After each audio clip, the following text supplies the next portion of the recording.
Hi there, this is Bill Nissen, and what I love about the business that I do is that we get to build teams and build a community, our own culture of people supporting one another and finding life. But I've started to see different dynamics in this whole art of motivation because normally when we hear about motivation, what we hear about is carrots and sticks, and there's a place for that. You're going to get short-term results with carrots and sticks. And what I mean by carrots and sticks are a carrot is you get this reward if you get this done. And that can be good, but it can also be counterproductive. For instance, sometimes we think a certain reward is something everybody would want, but not necessarily everybody does. Like we might want to have this tropical vacation, but other people might see that vacation as a interference of other goals they have in life because they don't want to be away. So you never know.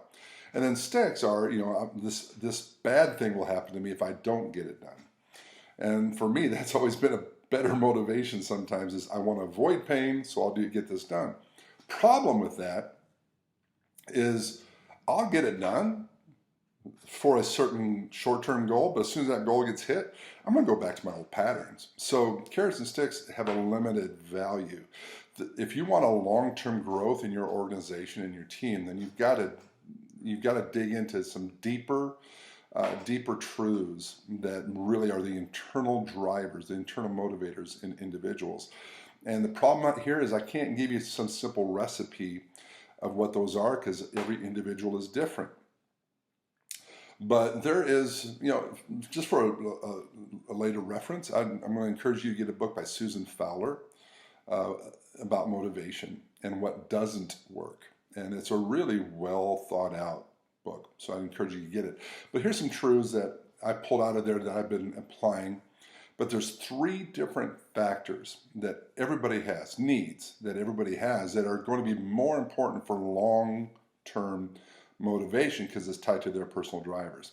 But these 3 things are true for everybody. The first thing is we need to have our psychological need for autonomy met. Meaning, as soon as somebody feels like they're a means to your end, they're going to feel used and they're going to disconnect, even if what they're doing still matches what they want to do. They want to know they're not being used. So we have to know that we are choosing something, that we are empowered. This is something that I am doing for my own goals. Because there's a reason why Braveheart was such a powerful movie, because he's crying out for freedom. Whenever somebody starts to pick up that their goal isn't about freedom, but about your freedom, then they feel disenfranchised and disempowered. It's got to be something that's motivating them out of their own driver, out of their own goals, instead of trying to get them to align with your goals. So the art of a leader, in your case, is going to have to be helping them find out their drivers that are congruent with where you're going as well. So you've got to empower them that they are autonomous. Okay, you're not over them. You're not lording over them. You're actually empowering them to be who they were called to be. That's number 1. Number 2 is relatedness. Is they need to know that they belong to a family, allowed to be autonomous, but embraced because of what they value, because of where they're going, because of what they want.